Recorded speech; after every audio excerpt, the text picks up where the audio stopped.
vamos nos recompor devidamente, para poder falar de assuntos razoavelmente sérios.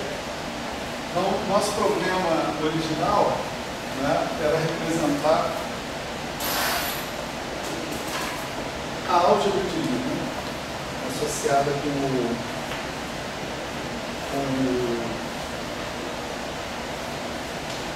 o grupo. Né? Quer dizer, se a gente tem um conjunto de 8 matrizes hermitianas, traço nulo, né, satisfazendo isso aqui, então você fazendo exponencial de I, θ, PA, né, você obtém uma representação do grupo. Né? Então o problema de obter uma representação do grupo se transformou no problema de obter uma representação dessa álgebra. Então, o problema de obter uma representação do grupo é encontrar, em princípio, todas as possibilidades de matrizes em dimensão finita, né? Certo? Ninguém está falando de dimensão infinita, estamos falando de dimensão finita. De matrizes de dimensão finita que satisfaçam essas relações de comutação. A gente conhece os FABC, tá certo? Então, se eu encontrar matrizes hermitianas de traço nulo, 8 delas, né? Seja de que dimensão for, representando isso aqui, satisfazendo essas relações, então a gente vai ter, exponenciando essas matrizes, né, a gente vai ter uma representação do grupo, certo? A estratégia, em princípio, é simples. Talvez até a argumentação para chegar lá tenha sido até um pouquinho elaborada, mas no final, o que sobra é realmente muito simples. Para eu representar o grupo, eu preciso representar a álgebra. Né? Eu preciso de caras que satisfaçam essa álgebra. E aí, visando atingir isso, né, no futuro, nós começamos a analisar melhor essa álgebra que está aqui. Né? Então a gente separou, dentre esses 8 geradores, a gente está falando, é claro, do SU3, né? Se for SU4, SU5, é um trabalho similar. A gente está fazendo um trabalho para o SU3. Né? Então a gente separou dos 8 geradores o número máximo de geradores que comutavam simultaneamente entre si. Tá? A gente achou que esse número era 2. Né? Então nós chamamos de H1, T3, chamamos de H2, T8. Né? Esses caras satisfazem isso aqui. Né?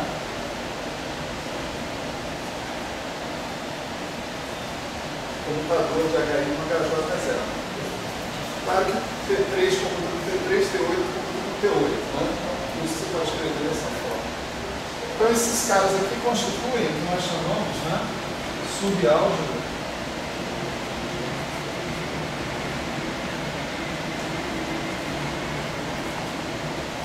de cartão. A importância de subálgebra de cartão é imensa, né? Como a gente observou. Quer dizer, com a subálgebra de cartão, a gente pode pegar e reescrever essas relações de comutação que estão aí. Num primeiro momento, a gente simplesmente reindexou os TAs para T-alfas, simplesmente tirando aquelas janelas, né, lá nos índices. Né?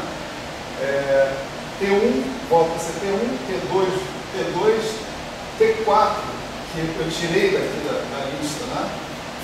Vai ser o T3, T5 vai ser o T4, T6 vai ser o T5, T7 vai ser o T6 e acabou. Né? Então esse índice alfa aqui, ele varia de 1 a 6, né? Na nossa reindexação. E depois nós fizemos mais uma mudança de base, né? Por meio de uma certa transformação unitária escolhida a dedo, né? Nossa transformação unitária, ela foi escolhida de modo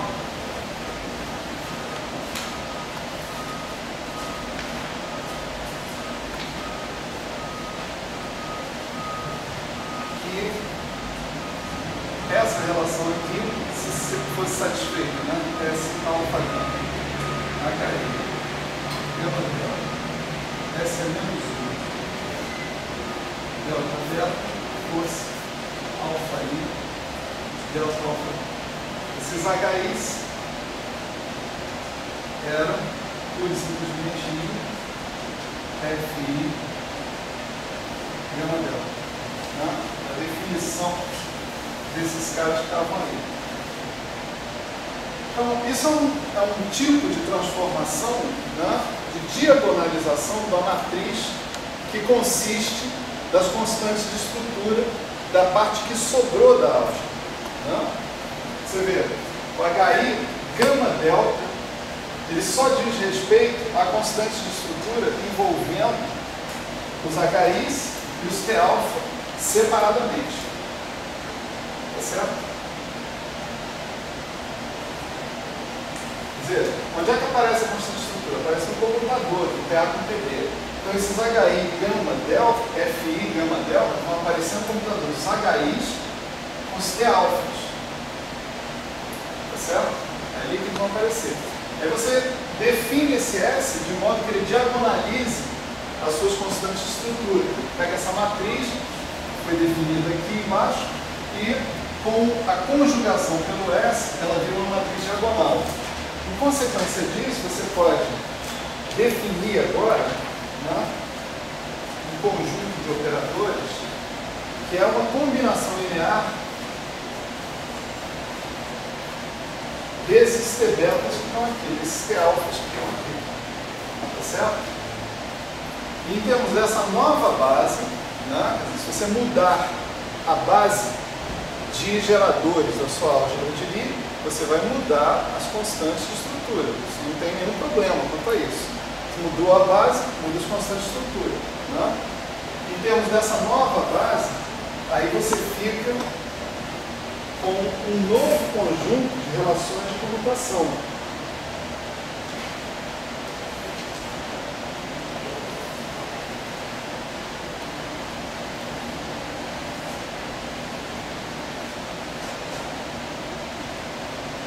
Isso aqui.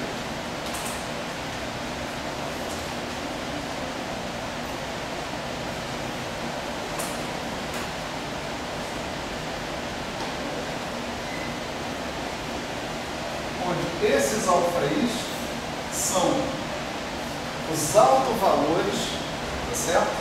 Dessas matrizes HIs. Tá certo?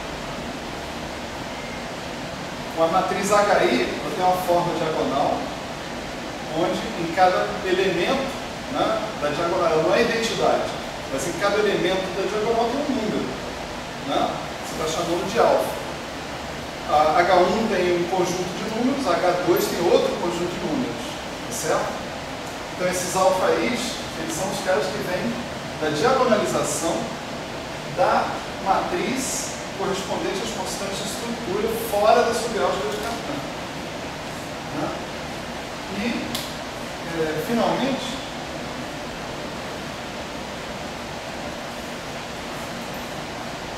o computador de T alfa com E delta podia dar três coisas. Né?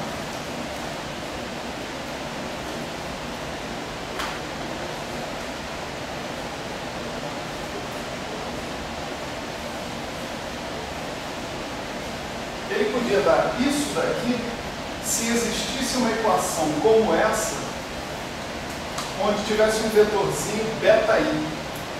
Tá certo? Quer dizer, se eu coletar alfa 1 e alfa 2, eu monto um vetor bidimensional que eu chamo de raiz. Tá certo? A raiz é alguma coisa que satisfaz essa equação de autovalores. A raiz é um par de autovalores do operador HI. Se a gente olhar o comutador como um tipo de produto dentro da álgebra. Tá certo? Então, se beta também for um par de autovalores desse, tá certo?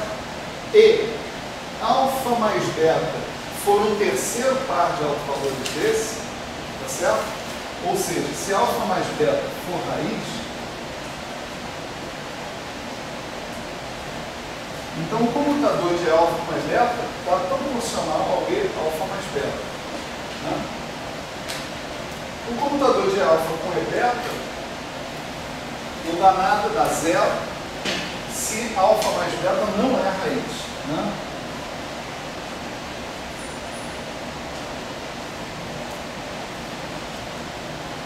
E ele dá alfa escalar H se beta igual a menos alfa. Outra coisa que nós aprendemos. Se o vetorzinho alfa é raiz, o vetorzinho menos alfa também é raiz. Certo? Então, essa é a forma da álgebra de Lie que é análoga a essa forma que está aqui. Antes eu tinha T1, T2, até T8. Agora eu tenho H1, H2, E alfa 1, E alfa 2, E alfa 3, E alfa 4, E alfa 5, E alfa 6. Tá certo? Tenho 8 caras do mesmo jeito. Tá certo? Eu posso ir do T1, T8 até essa outra base e posso voltar, porque aquela transformação que está ali é imersiva, transformação unitária. Né? Então, se eu expressar essas relações de computação aqui nessa nova base, né, elas ficam desse jeito. Isso foi o resultado final do que nós vimos na aula passada. Certo? Então, a gente conseguiu enxergar e escrever de uma outra forma essas relações de computação da álgebra. Que é uma forma que a gente vai ver que é bem interessante, né, para a gente poder trabalhar. Né?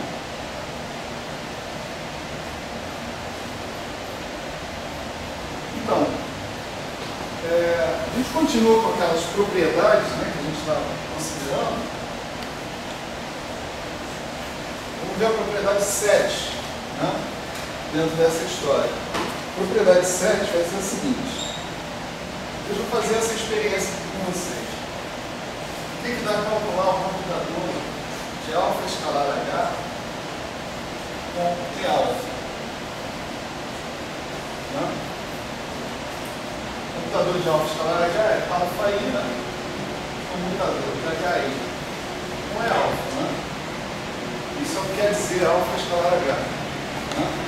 O computador de HI com E alfa é alfa I e alfa. Certo? Então isso aqui dá alfa I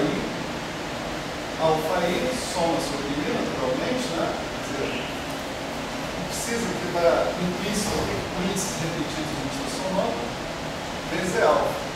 Então isso aqui dá o que eu chamo de norma de alfa ao quadrado, que é alfa. Eu chamei de norma de alfa ao quadrado, é alfa 1 ao quadrado, mais alfa 2 ao quadrado. Certo? Essa é a primeira das coisas que a gente pode observar. A segunda vai ser a seguinte: se eu pegar o mesmo alfa escalar H e fizer agora o computador com E menos alfa, é só trocar. Agora aqui vai aparecer menos alfa E alfa, portanto vai aparecer menos norma de alfa ao quadrado E menos alfa. Né? E por último, né, a gente repete essa relação que a gente já tinha aqui, que é E alfa com E menos alfa é alfa escalar H. Tá? Agora vamos observar essas três relações de computação com atenção. Né? Você pega esses três operadores, tá? E alfa, E menos alfa, e alfa escalar H. Dá para perceber que os três formam uma subálgebra, ou seja, que relações de computação envolvendo eles voltam neles mesmos. Ninguém falou que é uma subálgebra invariante, ou seja, se eu comutar o E alfa com alguma outra coisa lá da álgebra, com um E beta, por exemplo, pode ter outra coisa. Ninguém falou que é zero o comutador do E alfa, por exemplo, ou do E menos alfa com o resto, ou do alfa escalar H. Mas, se eu esquecer do resto do mundo, pensar só nesses três, E alfa, E menos alfa e alfa escalar H, os três vão uns nos outros perante relações de computação. Essa situação não é a primeira vez que acontece no universo. Né?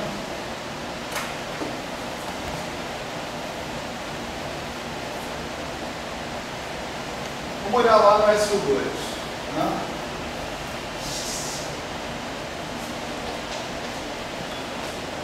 No SO2 a gente tinha comutador de T1. Deixa eu escrever de outro jeito. Comutador de T3 em T1 igual a IT2.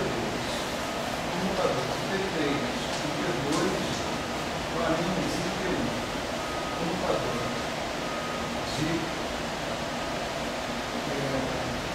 T1 em T2 igual a IT2. Essa é a álgebra de rotações, né? Do grupo de rotações. Só que eu estou considerando a álgebra do grupo de rotações para uma representação arbitrária, um conjunto de T's, né, que satisfaçam essa álgebra de maneira completamente arbitrária. Né? Então, essa álgebra a gente costuma explorar fazendo uma combinação linear de T1 com T2. Então, eu faço T1 mais IT2. Né? Então, o comutador de T3 com T1 mais IT2, é só usar o que eu tenho aqui, não? T3 com T1 mais IT2, aqui vai ficar IT2, se eu multiplicar por I aqui vai ficar mais T1, certo? Então vai ficar T1 mais IT2. Se eu fizer o comutador de T3 com T1 menos IT2, só usar a álgebra que a gente tinha lá, vocês vão ver que a gente vai obter isso daqui. Né? Complexificações à parte, ou seja, é claro que a minha álgebra de Lie é um espaço vetorial sobre os reais. Então, em princípio, se eu multiplico os componentes da minha álgebra de Lie por números complexos, eu não estou seguindo as regras do jogo, né? Certo? Estou saindo do meu espaço vetorial. Objetos ali não pertencem à álgebra de Lie original. Mas eu posso fazer essa saída do meu espaço vetorial por um tempo, obter consequências dessas coisas e depois voltar a fazer de volta a reverter a combinação e entender o que eu obtive em termos dos camaradas reais. Tá? Isso todos nós fazemos, porque a gente define operadores de escada no SO2 que são exatamente esses caras. T1 mais IT2, T1 menos IT2. Certo? O que está escrito aqui, quer dizer, você define esses caras aqui como T mais e T menos, né?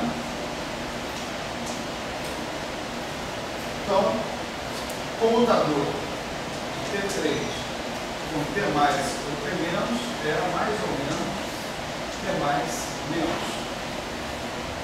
Você dá um nome a eles de operadores de escada por uma razão simples, né?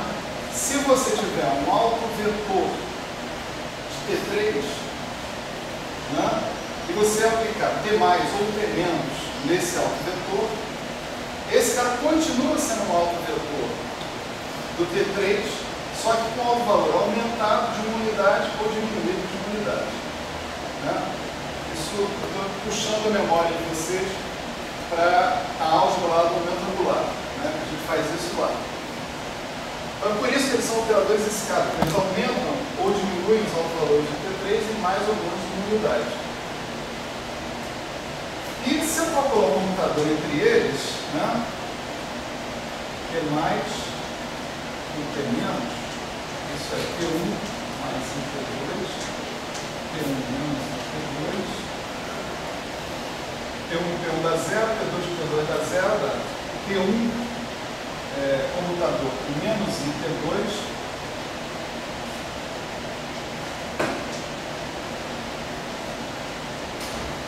mais I comutador de T2 com T1. Isso aqui dá IT3, isso aqui dá menos IT3, então isso aqui dá 2T3. Né? Então, a álgebra de SO2, né, que é essa aqui, essencialmente, ela pode ser reescrita se você considerar combinações lineares complexas dos geradores, né, dessa maneira. Né? Comutador de T3 com T mais menos é igual a mais ou menos T mais menos. Comutador de T mais com T menos é igual a 2T3. É fácil a gente ver que se a gente fizer uns cambalacho ali, naqueles três operadores, P alfa, P menos alfa e alfa escalar H, a gente obtém três caras que satisfazem exatamente essa álgebra S3. Vamos lá. Eu vou dividir esse cara aqui por alfa 2, módulo de alfa 2, certo? Então eu vou definir um cara que eu chamo de H alfa, certo? Que é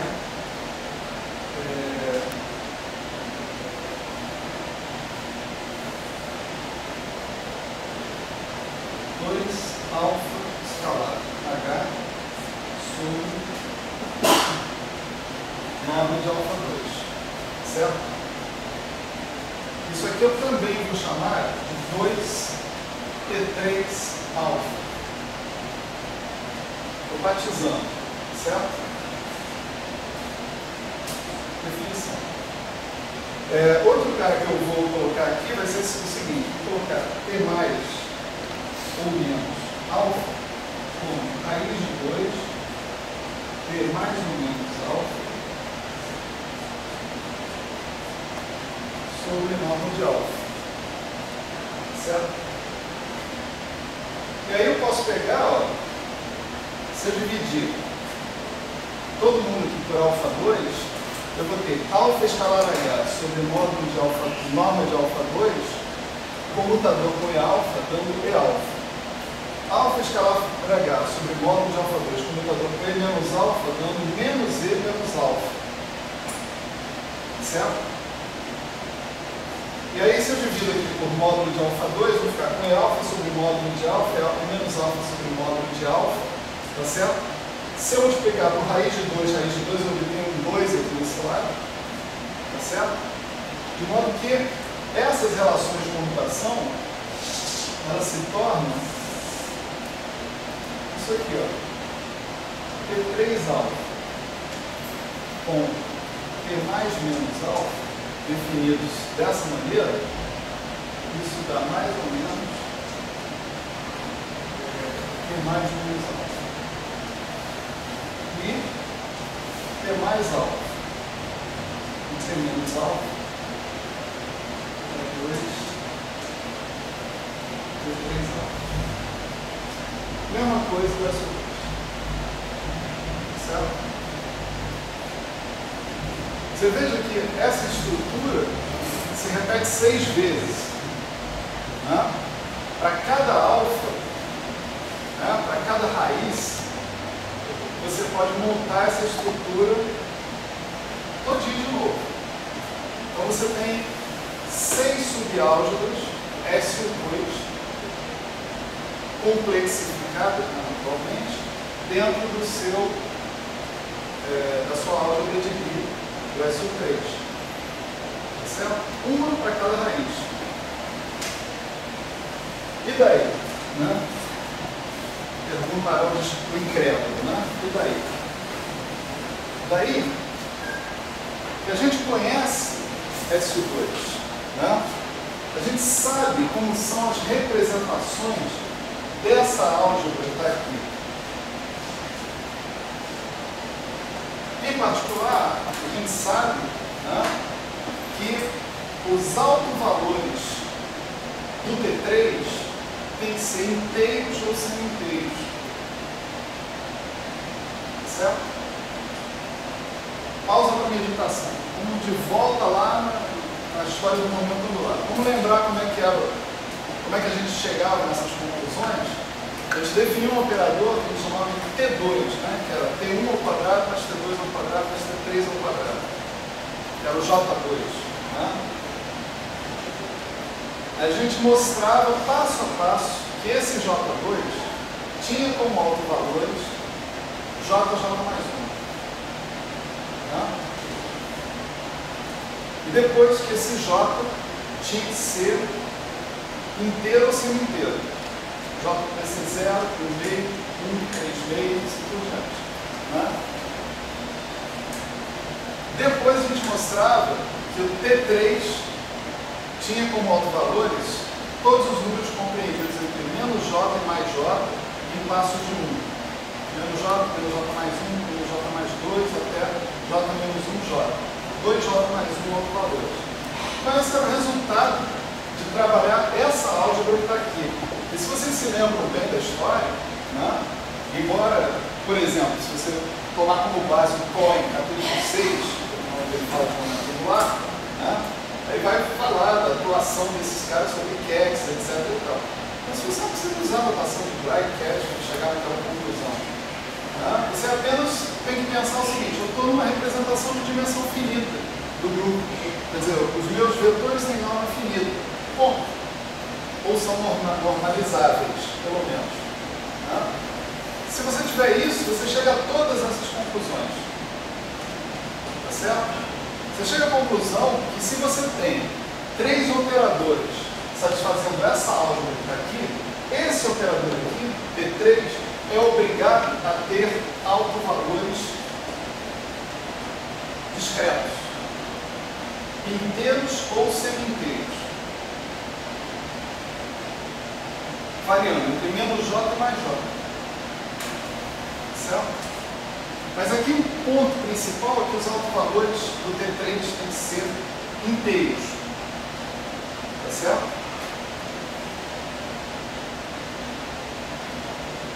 Então olha só, T3 satisfaz essa álgebra, que é a mesma álgebra do SO2. Eu vou imaginar o seguinte: T3 é uma matriz, não é? Essa matriz vai atuar, né? Toda matriz representa um operador linear atuando num certo espaço vetorial. Né? Então tem um espaço vetorial no qual a matriz atua. Tem vetores com a dimensão da matriz, onde a matriz atua. Né? Em particular, vão existir autovetores e autovalores, porque o T3 é um operador hermitiano. Ele pode ser diagonalizado, ele pode ter uma forma diagonal ali. Como é que vão ser os autovalores dele? Os autovalores deles vão ser dados pelo SO2. SO2 diz se tem que ser inteiros ou semi-inteiros. Então, T3 alfa tem que ter autovalores inteiros ou semi-inteiros. Certo? Mas isso implica que o H alfa, que é 2 vezes T3 alfa, tá certo? Tem que ter autovalores inteiros. Apenas inteiros. Que é 2 vezes o T3 alfa. Deu para entender? A gente está inferindo do fato de que esses caras aqui são uma representação de dimensão finita. Pode ser redutível, pode ser irredutível, não importa. É de dimensão finita. Do SO2, se eles são uma representação de dimensão finita do SO2, tá certo? Os autovalores do T3 tem que ser inteiros ou semi-inteiros. E, portanto, o H-alfa que nós definimos como 2 vezes o T3 alfa, certo? Tem que ter autovalores inteiros.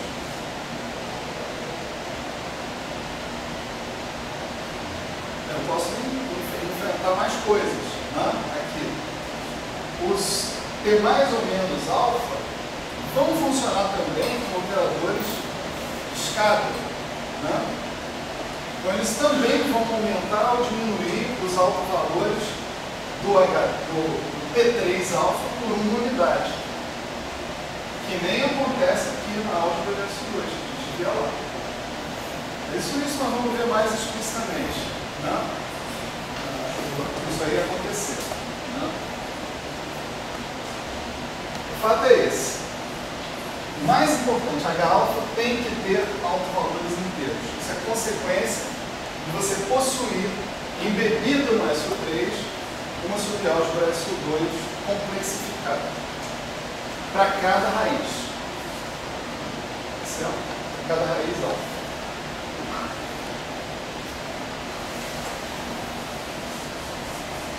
Agora se prepare, a gente vai fazer o diálogo com essa observação.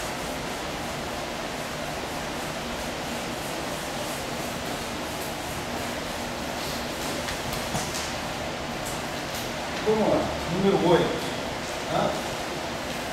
Isso ali é uma observação. Número 7 é uma observação. Número 8, vamos supor o seguinte. Vamos supor que eu pegue outra raiz beta diferente da raiz alfa. Tá certo? E eu calculo o comutador do H alfa com E beta. O que eu chamei de H alfa é alfa escalar H. Então isso é alfa I, comutador de HI com E beta.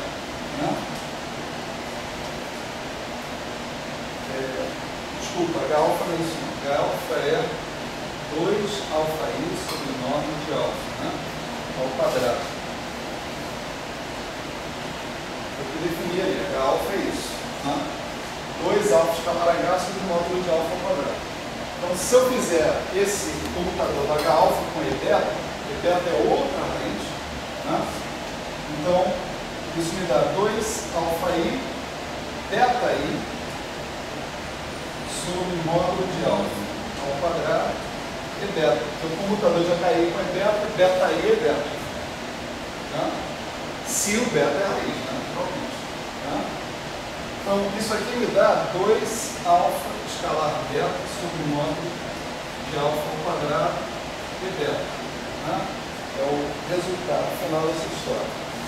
Então vamos explorar isso. Vamos supor o seguinte: suponha que esse cara aqui seja um autovetor do H alfa. Vamos supor que isso aqui seja M vezes M. Certo? Essa notação de cat aí é conveniente, Só isso. Eu podia escrever VM, qualquer coisa assim, não pode. Certo? Então, suponha que no espaço vetorial que você está fazendo o H alfa atuar, você tem um autovetor do H alfa com o valor N. Suponha que você agora atue sobre esse cara aqui com E beta. Certo? Se você faz isso, será que ele continua sendo o autovetor do H alfa? Sim, continua. Para ver isso, a gente aplica o H alfa nele, usa a relação de comutação, isso aqui é E beta H alfa N, mais o resultado do comutador, que é 2 alfa escalar beta sobre o módulo de alfa 2 N. E beta N. Certo, Tiago? Só uma dúvida de construção da feito. Na última aula, você começou a falar de produto escalar de alfa com beta e você parou no meio do caminho. Você apagou tudo, vai ser só depois. Não tem problema, dá para entender o que está sendo feito. Só porque você começou, parou e voltaria depois. Eu não defini o produto escalar, não. É o usual, é alfa 1, beta 1, mais alfa 2, beta 2. Você começou a definir, depois você apagou e falou, esquece isso. Não, eu lembro. Mas eu já não tinha definido isso antes, não. Eu defini só naquele momento. Só naquele momento, só lembrando. Aqui no momento ele está mostrando os nossos ângulos. Isso.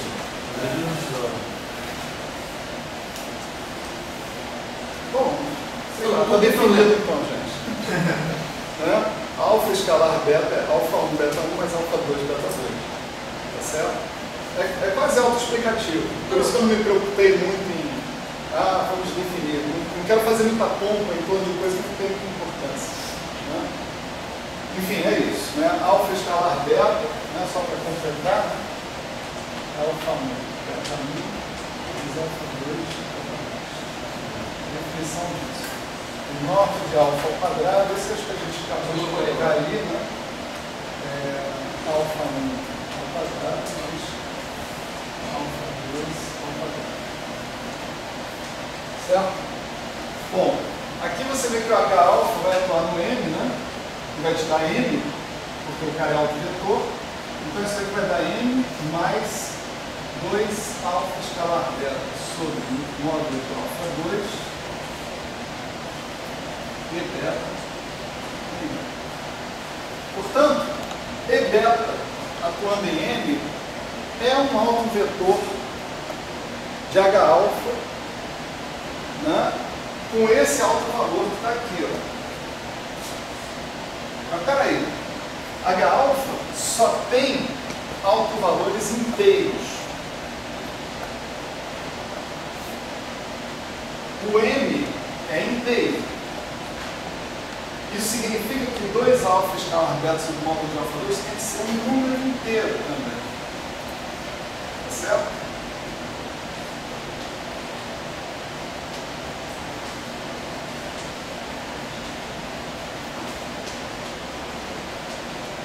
Pode ser positivo, negativo, não importa, mas tem que ser inteiro. Certo? Isso é, né, altamente não trivial, né? Vamos dizer assim.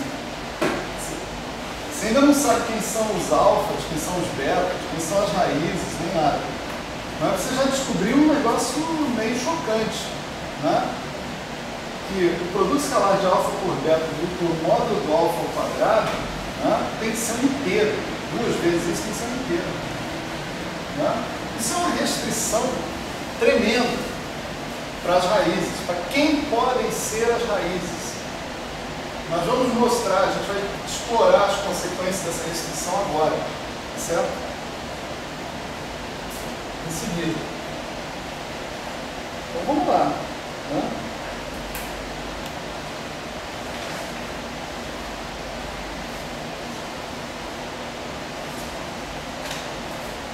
Vamos explorar isso.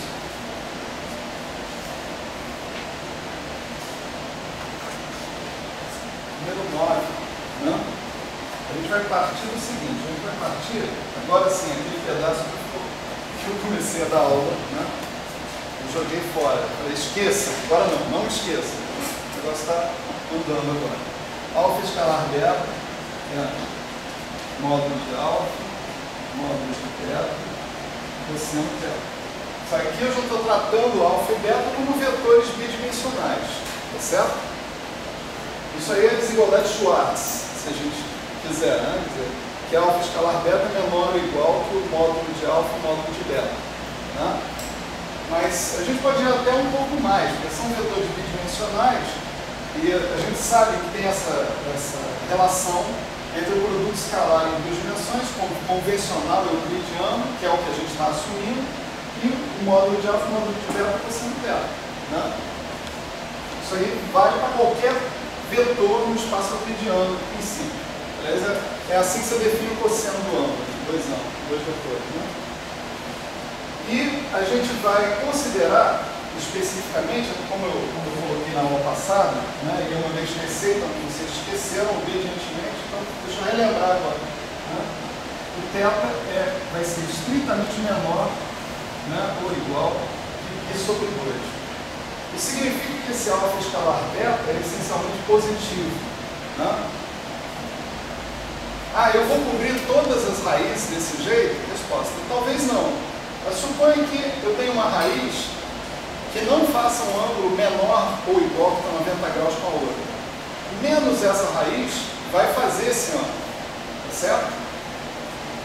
Então, por exemplo, suponha que eu tenho alfa aqui e tenha beta. Que faça um ângulo maior que 90 graus. Né? Então, menos alfa faz um ângulo menor do que 90 graus com beta.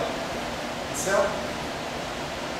Então, as conclusões, como para toda raiz menos alfa é raiz, então eu vou me restringir nas minhas conclusões às raízes que fazem ângulos entre si menores do que 90 graus. As outras vão poder ser obtidas simplesmente trocando alfa por menos alfa. Tá certo? Olha só que interessante.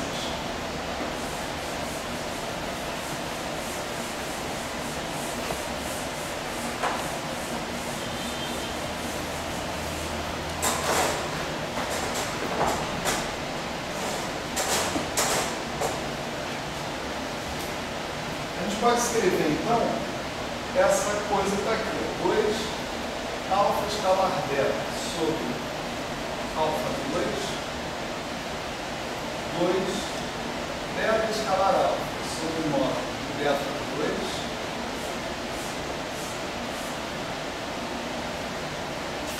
o que vocês acham? Isso aqui é um produto de inteiros, né? 2 alfa escalar beta sobre alfa 2 reflete as escolhas que a gente fez aqui. H alfa com E beta. Né? Mas assim como eu defini H alfa, né, T mais menos alfa, eu podia ter definido H beta, T mais menos beta. Eu poderia ter feito a conta oposta aqui, H beta com E alfa. O resultado que eu ia chegar era que 2 beta escalar alfa sobre módulo de beta 2 tinha que ser um inteiro também. Então, na verdade, isso aqui está valendo para qualquer par de raízes, alfa e beta. Você pode dizer alfa escalar beta sobre módulo de alfa 2 ou alfa escalar beta sobre módulo de beta 2, está na mesma. Então, se você fizer esse produto aqui, isso vezes isso, você está fazendo o produto de um inteiro para o outro inteiro. Tá certo? Então isso aqui dá n vezes n. Agora, o resultado disso daqui, se eu usar aquela formuleta aqui, né? Aqui eu vou ter alfa, módulo de beta, cosseno de beta. Módulo de beta, módulo de alfa, cosseno de beta. Então eu vou ficar com módulo de alfa ao quadrado, módulo de beta ao quadrado, cosseno ao quadrado de beta. Os módulos de alfa e beta vão cortar. Então isso aqui vai dar 4 cosseno ao quadrado de beta. Portanto, isso aqui é um número positivo, né, menor ou igual a 4. O cosseno de beta, cosseno ao quadrado de beta só pode variar entre 0 e 1. Certo? Então, olha só, o que apareceu no final foi isso aqui, ó. Esses números inteiros que representam aqueles produtos escalares específicos entre as raízes, né,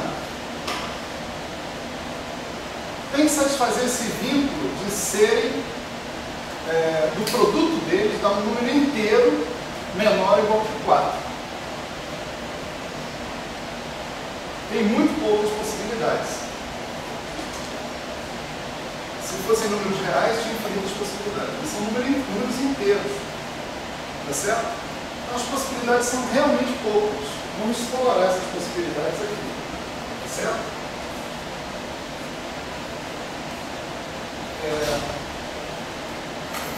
Bom, se você fizer, ó, m vezes n igual a 0, 1, 2 ou 3, tá certo?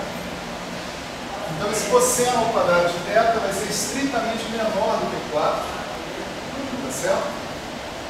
E as raízes vão formar ângulos, podem ser de 90 graus ou menos de 90 graus, entre elas, né?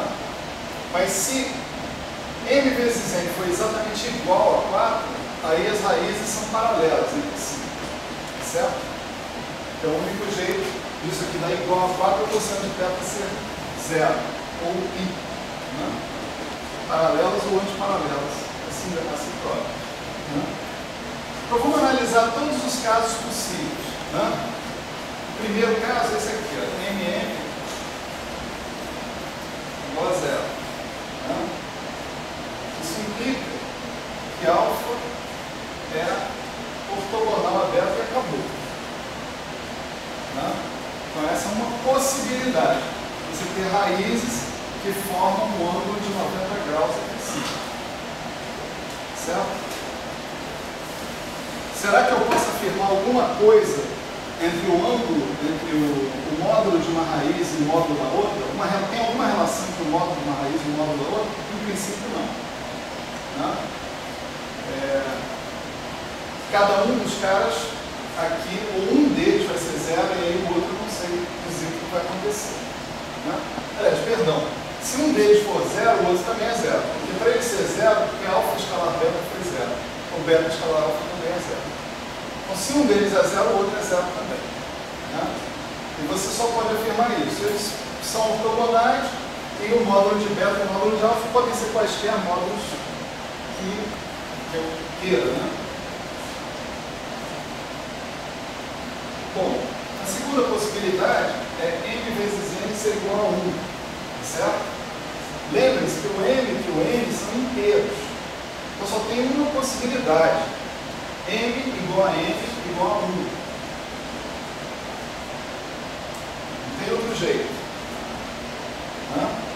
Se o m igual a n igual a 1, então você tem que 4 cosseno ao quadrado de θ é 1. E daí, cosseno de θ é 1 meio. Certo? Tem até o ângulo cujo cosseno é 1 meio. Esse ângulo é π sobre 3. Né? Ou 60 graus. Você tem a chave do ar, né? Tem. Ela vai já ter Não, eu tenho a chave do ar, pode deixar. A gente deixou na ventilação porque estava muito frio. Daqui a pouco, se for o caso, a gente dá uma ligadinha de novo. Pode deixar comigo. Então, olha só, se m igual a n igual a 1, tá certo?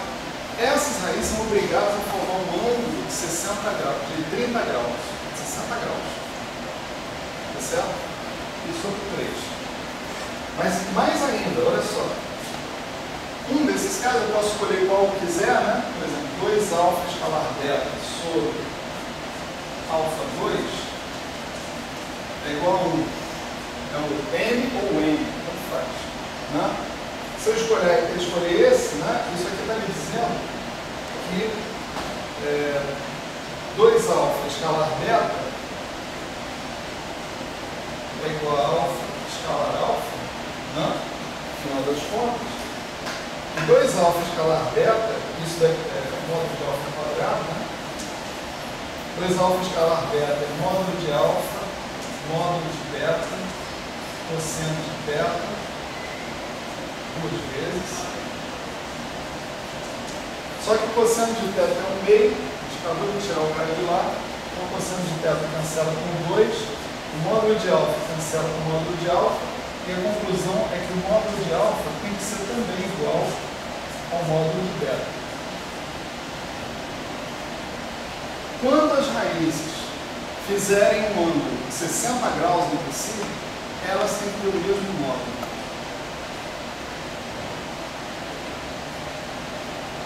Certo?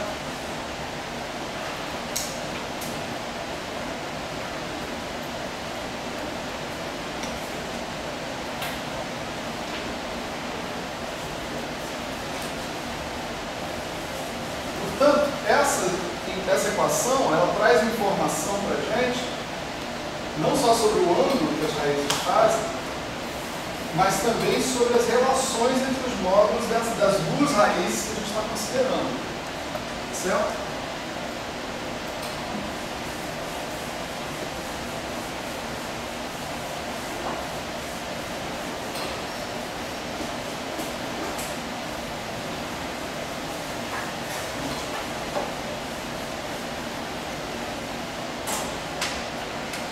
Bom, vamos subir, né? Vamos para mn igual a 2.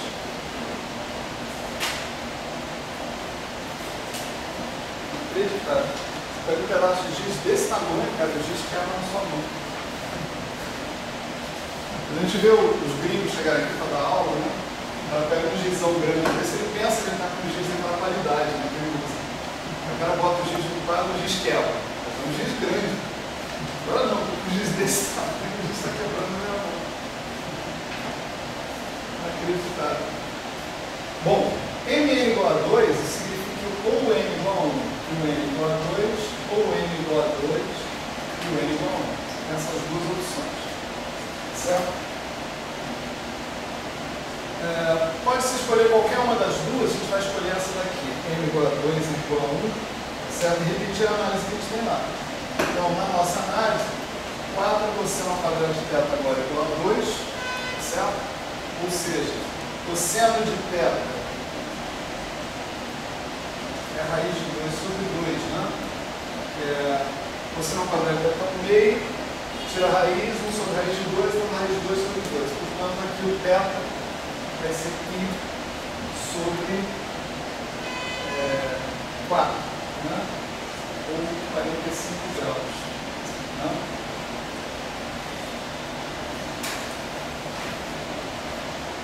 Maravilha.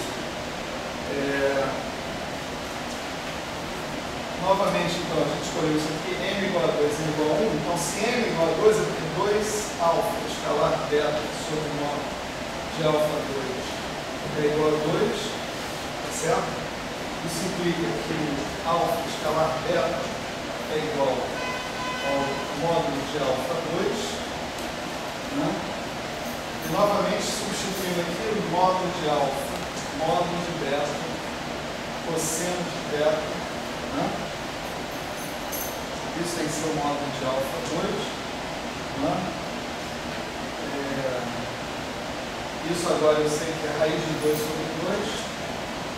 O módulo de alfa cancela um dos módulos de alfa, né?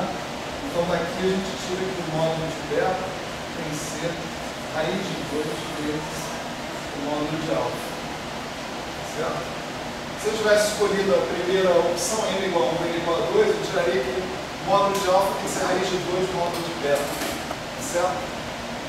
Isso depende das raízes alfa e beta que você está encontrando. Mas o que importa é o seguinte, que a relação, quer dizer, as duas coisas não funcionam simultaneamente, certo? Ou é isso ou é isso. Né? Então, por isso que eu não posso pegar e substituir o resultado de um e fazer módulo de alfa igual ao módulo de beta. Não posso fazer isso. Né? Então, a conclusão aqui nesse pedaço é, se o ângulo for 45 graus, tem que ter uma relação entre os módulos das raízes desse tipo, raiz de 2 vezes o módulo de alfa. Certo?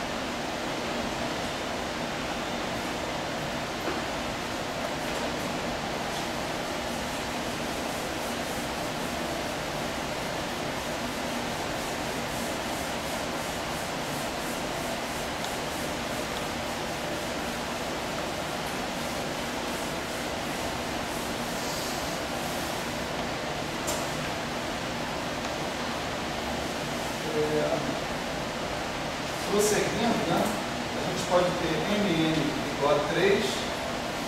Mais uma vez, temos duas opções. Né? M igual a 1, m igual a 3, m igual a 3, m igual a 1. Então vamos escolher essa. Mais uma vez, a gente vai ficar com 4 cosseno ao quadrado de θ igual a 3. Daí o cosseno de θ vai ser raiz de 3 sobre 2. E o θ, π sobre 6 com 30 graus. Vai ser o ângulo das raízes. E se você agora explorar isso aqui, 2 alfa escalar θ sobre módulo de alfa 2 igual a 3. Não vou entrar em detalhes, é a mesma conta de antes, né? Todos os tempos. Você vai tirar que o módulo de beta é raiz de 3 vezes o módulo de alfa. Certo? Então você tem ângulos possíveis até agora 30, 45, 60, 90. Tá certo? Módulos possíveis. Se o ângulo for 30, o módulo de uma raiz tem que ser raiz de 3 vezes o módulo da outra. Certo? A relação entre as raízes tem que ser essa. Eu tenho uma que é maior que a outra. Como maior? Raiz de 3 vezes a outra. Se o ângulo for 45, uma raiz vai ser raiz de 2 vezes a outra. Se o ângulo for 60, as duas raízes vão ter módulos iguais. E se o ângulo for 90, eu não posso falar nada sobre os módulos, em princípio. Certo? A última opção, né, seria essa. Mn igual a 4, né? Mas Mn igual a 4, né? Você pode tomar n igual a 1, n igual a 4, ou o contrário, tá certo? Nesse caso você tem 2 alfa escalar beta sobre alfa 2 igual a 4, o que implica que o módulo de alfa vezes o módulo de beta é igual a 2 vezes o módulo de alfa ao quadrado. Então o cosseno de beta é 1, certo? Se Mn é igual a 4, né, você tem 4 cosseno ao quadrado de beta igual a 4. Tá certo? Cosseno ao quadrado de beta é 1, portanto beta é 0 ou π. No caso nós vamos escolher 0, porque nós estamos nos restringindo nossa análise para raízes que façam ângulos entre 0 e 90 graus. Né? Então essas raízes são colineares. O cosseno de θ é 1, ou seja, elas estão na mesma direção. Nesse caso, você tem que o módulo de alfa, o módulo de beta, vai ser 2 vezes o módulo de alfa. Mas isso não pode. Né? Isso não pode porque 2 alfa não é raiz. A gente lembra que a gente viu isso na aula passada. Se alfa é raiz, 2 alfa não pode ser raiz. Isso corresponderia a você ter um comutador de alfa com E alfa diferente de 0. Só que o comutador de A com A é sempre 0. Tá certo? Então, como isso aqui não pode, então isso aqui é proibido. N igual a 1, N igual a 4, ou M igual a 4, N igual a 1.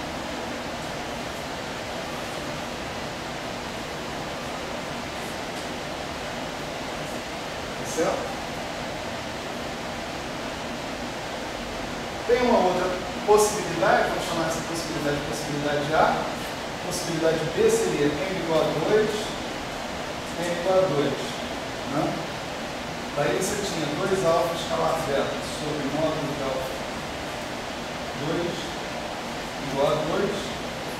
Mais uma vez o cosseno de θ é 1, então módulo de alfa, módulo de beta igual ao módulo de alfa ao quadrado, implica que o módulo de alfa é igual ao módulo de beta. Isso é trivial, né? Porque, já que nós estamos nos restringindo ao ângulo entre 0 e 1, né? 0 e π sobre 2, né? A gente tem que tomar o valor 0. Então, essas raízes são paralelas. Eu estou chegando que o módulo de alfa é igual ao módulo de beta. Dois caras paralelos com o mesmo módulo são o mesmo vetor. Então, é um caso trivial. Esse caso para aqui. Esse é proibido, esse é trivial. De qualquer forma, Mn igual a 4 não te dá informação nenhuma. Tá certo? Sobre nada. Nenhuma outra possibilidade. Todas as possibilidades, atenção, todas as possibilidades estão aqui. Não pode ter um par de raízes fazendo um ângulo que não seja 30, 45, 60 ou 90. Não pode ter. Espera aí. Ângulo entre 0 e 90 graus. Né? Claro que eles podem fazer com ângulos maiores do que 90 graus. Mas aí cai naquele caso de você pegar menos a raiz, tem que fazer um ângulo entre 30, 45, 60 ou 90. Tem que ser uma coisa dessas. Certo?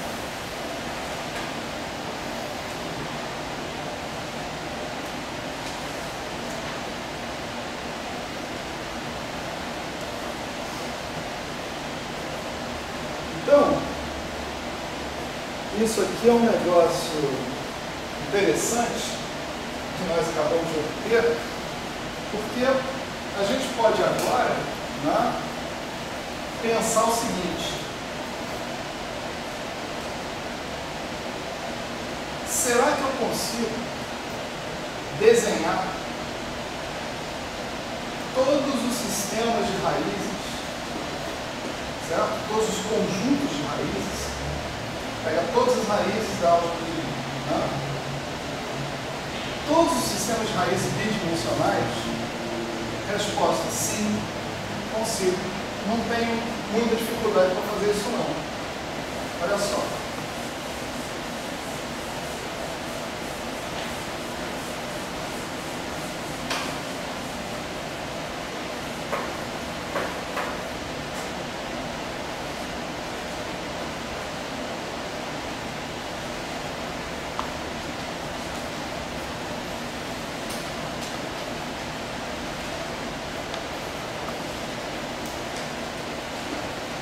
Eu posso ter isso aqui,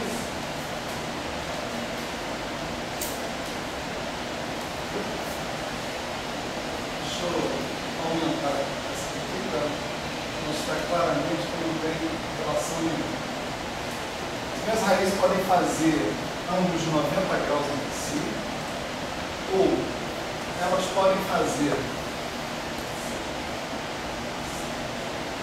ângulos de 60 graus. Para que o desenho está aqui na minha cara, né?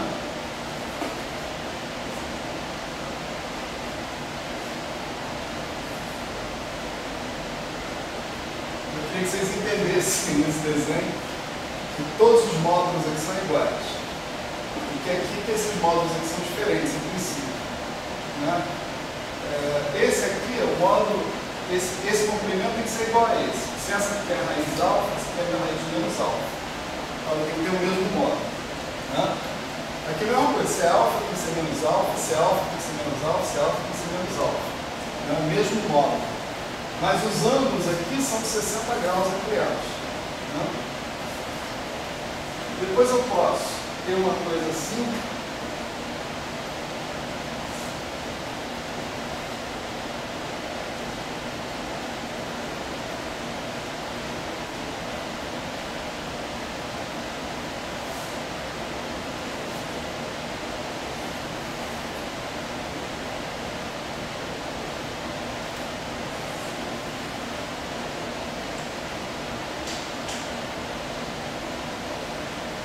Esse ponto aqui está querendo dizer que essas retas estão cruzando aqui no meio.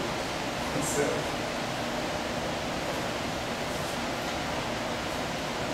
E, finalmente, esse cara aqui que é bem estranho.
Começar primeiro.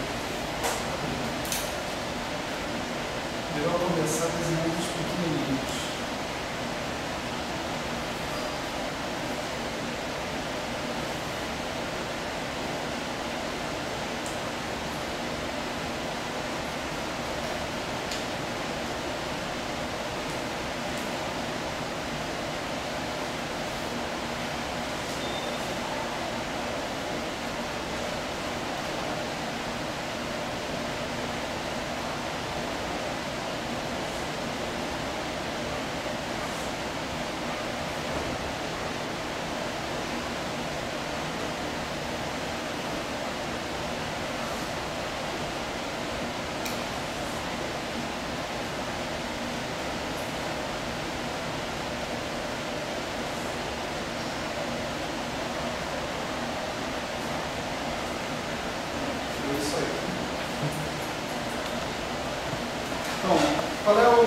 desafio aí, né?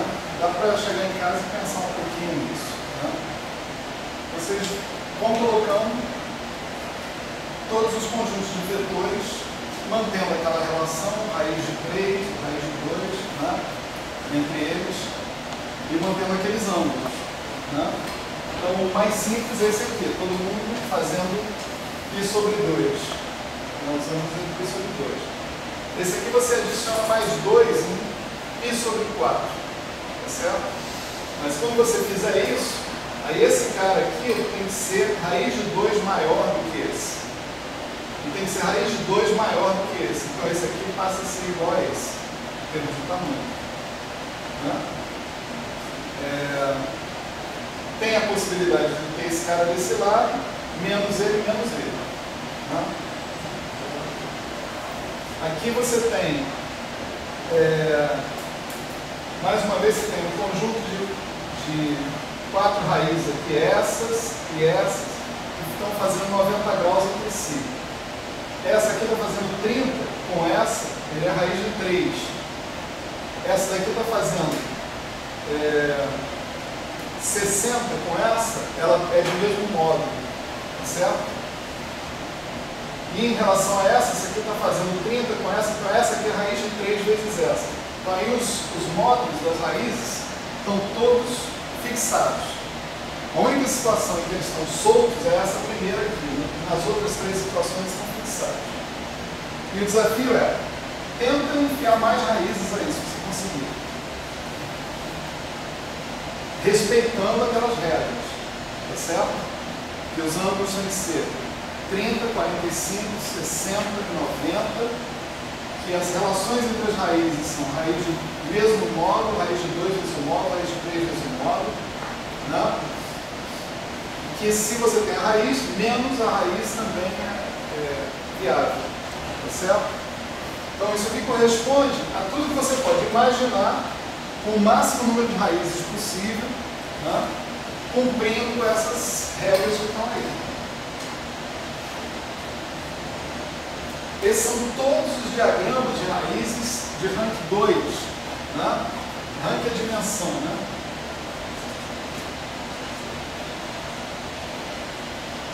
Da subálgebra de Cartan, né?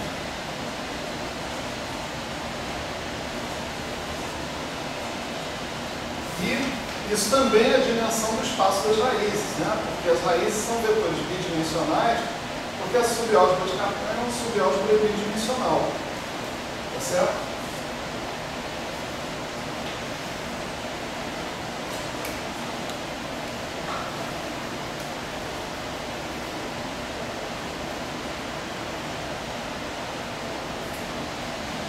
Nesse caso, esses aqui são todos os sistemas de raízes de rank 2. Claro que você pode fazer uma coisa análoga para 3 dimensões, 4 dimensões, 5 dimensões, só que não é tão facilmente visualizado e as opções vão aumentando, né? Certamente as opções vão aumentando. Então você vê, aqui você tem 4 raízes, aqui você tem 6, aqui você tem 8, e aqui você tem 12 raízes, né? Qual desses diagramas corresponde ao verso 3? Foi 1, foi 2, segundo, né? Porque eu tenho que ter 6 raízes, não é isso?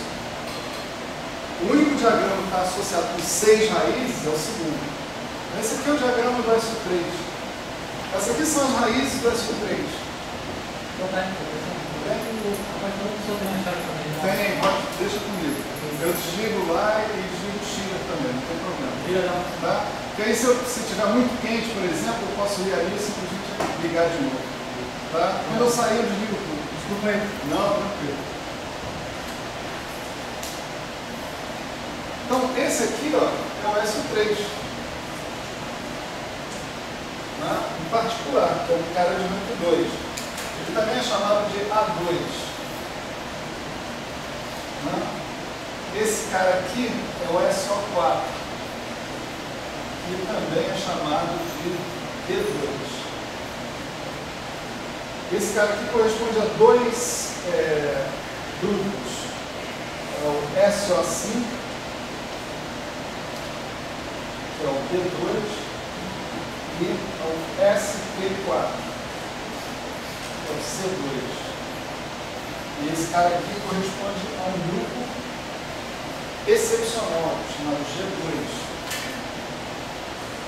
Todos esses grupos que eu escrevi aí, eles têm a ver, eles são definidos em termos da preservação de uma forma quadrática, que nem o SU3, né? Ou o SU2. No caso do SU3, a nossa forma quadrática era módulo de C1 ao quadrado, mais módulo de C2 ao quadrado, mais módulo de C3 ao quadrado, né? A gente dizia, transformações que preservam essa forma quadrática. Vão ser o quê? Transformações unitárias, né? E a gente requereu mais ainda que fosse de determinante único. Né? O SO5 vai ser o quê? Vai ser uma forma quadrática real. Né? A1 ao quadrado, mais a2 ao quadrado, mais a 3 ao quadrado, mais a 4 ao quadrado, mais a 5 ao quadrado. São as transformações que preservam essa forma quadrática. Né? SO4, né? SO5, SP4, tá certo? Ele vai preservar uma forma de sistema de forma simplética. Né? Tem uma assinatura diferente. Né?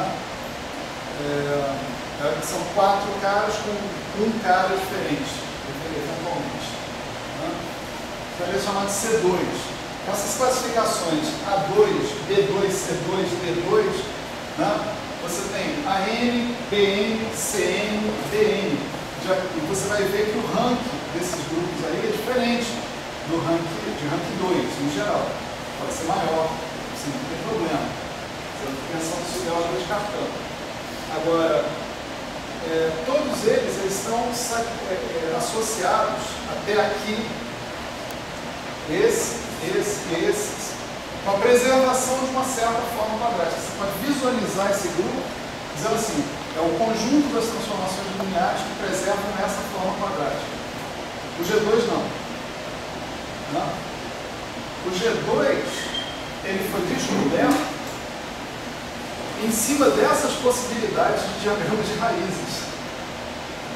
O G2 não se sabe qual é a forma quadrática que o G2 preserva. Tá certo? Mas você sabe que tem um grupo de Lie, tá certo? Com essa estrutura de raízes. Se você for, tem técnicas para fazer isso, você pode voltar e você pode calcular as constantes de estrutura desse grupo G2.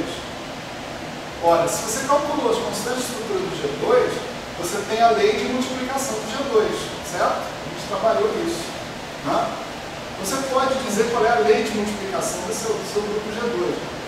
Mas você não tem uma forma natural de dizer qual é a forma quadrática que é preservada pela ação do G2.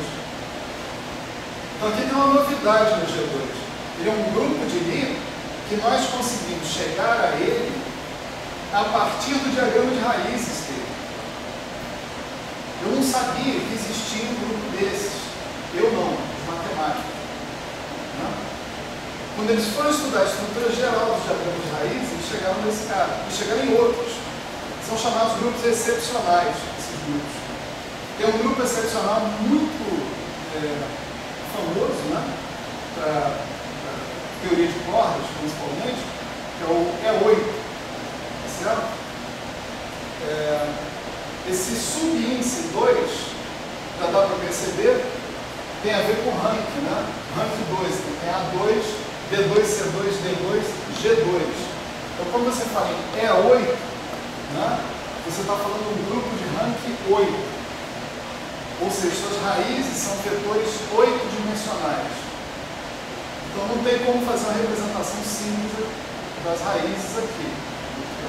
Né? O nosso espaço máximo de representação que a gente consegue é tridimensional. Né? Mais do que isso não dá. Mas o E8 é um grupo que foi utilizado, né, para construir um tipo de teoria de corda chamada corda heterótica. Certo? Essa teoria de corda, ela e mais uma, só elas duas, né, pareciam ter a capacidade de se reduzir em baixas energias ao modelo padrão, ao modelo que vai em Salana, o modelo que nós vamos estudar aqui, essencialmente esse curso. Então elas foram fenomenologicamente favorecidas, né? Você usou, na verdade, um produto tensorial, 8 vezes 8, e o outro grupo que funcionava era o SO32. Né? São esses dois grupos que são os grupos que foram considerados grupos viáveis para você construir cordas que pudessem ter redução ao limite de baixas energias compatível com a nossa fenomenologia. Potencialmente compatível com a nossa fenomenologia. Melhor dizer assim, né? Tipo assim, tem o que constitui o nosso mundo e muito mais. O problema é o muito mais. Né? Então, vamos dizer assim, o E8, posso estar falando uma heresia aqui, porque eu estou falando meio de desconhecimento, mas até onde eu sei, a corda heterótica, que é a corda construída com o símbolo E8, é a única aplicação em física do E8, ou de qualquer grupo excepcional, até onde eu tenho informação. Pode ser que alguém me contradiga, não tem problema nenhum. Né? Saiam por aí e procurem aplicações físicas de grupos excepcionais, eu não deu tempo de botar no Google, né? Mas de repente tem. Né? Mais importante aqui é que nós sabíamos que o SO3 tinha 6 raízes. Por quê? Porque ele tem 8 geradores e a subálgebra de Cartan é bidimensional. Então o que sobra é o número de geradores associados a operadores escada e, portanto, a raízes. Né? Então, se sobram 6 operadores, vão sobrar 6 raízes. Então tem que ter 6 raízes. A gente também sabia que a gente só precisava procurar 3, porque as outras 3 eram menos as anteriores. Né? Se você tiver uma raiz, menos ela é uma raiz também. Né? Então, você está vendo, está visualizando aqui o diagrama correspondente ao SO3. Tá certo? Se você normalizar essas raízes, de alguma forma, se você falar isso aqui é a raiz 0,1, por exemplo, todas as outras são prontas. Porque é só você pegar esse vetor 0,1 e rodar 60 graus, 60 graus, 60 graus, 60 graus. Né? 0,1, assim por diante. Isso significa que, a menos dessa constante normalização, com esse gráfico que está aqui, você encontra a álgebra de Lie do SO3. Tá certo? A menos de uma constante multiplicativo. Aí a gente fica menos assustado com a forma que aqueles Fs tomam, né? F2, 3, 9, 8, não sei o quê. Aquilo ali parecia uma loucura, uma verdadeira selva. A gente está vendo aqui que não é, não. Tá certo? Ninguém usou a forma particular das constantes de estrutura em momento nenhum para chegar nesses resultados aqui. A gente falou, esses aqui são todos os diagramas de raízes possíveis. E o único que tem 6 raízes é esse. Então esse cara aí é o diagrama de raiz do SO3. As constantes de estrutura têm que ser tais que, quando diagonalizadas, elas me dão vetores que vão terminar nos vértices desse hexágono aí. Certo?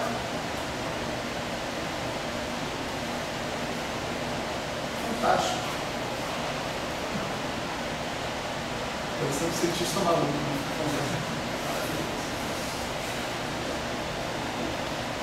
Mas é fantástico, né?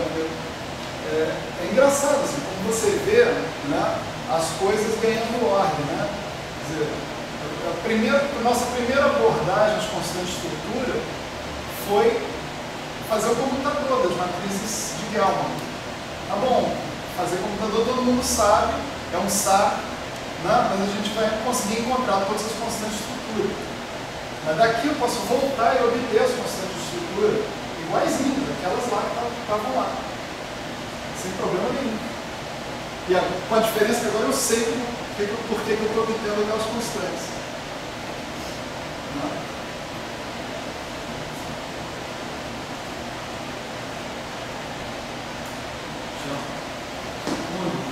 Se você tem tipo, dois grupos com o mesmo número de raízes, eles têm algum tipo de equivalência deles, alguma relação? Tipo, aí você tem o S3, tem 6 raízes. Você tem rank 2. Se você pegasse rank 3, você poderia ter uma possibilidade também de 6 raízes, baseado naquele Sim, esquema integral. não raízes bidimensionais, né? Exato, São isso. raízes tridimensionais. Aí elas não tem nada a ver um com o outro. É outra coisa, outra estrutura. Pensei que você tinha perguntado, por exemplo, esse caso. Nesse caso dele, eu estava curioso do outro. Né? Esse caso corresponde a 2 diagramas de raízes distintos. Né? Como é que você diferencia um cara do outro? Vem essencialmente do tipo de forma quadrática que eles preservam. Né? Mas essa informação não está presente aqui. Né? Aqui eu estou dando uma informação que não dá para ser compreendida com o que a gente fez aqui. Mas essa possibilidade existe. Você ter um diagrama de raízes que não está univocamente associado com um único grupo. Certo?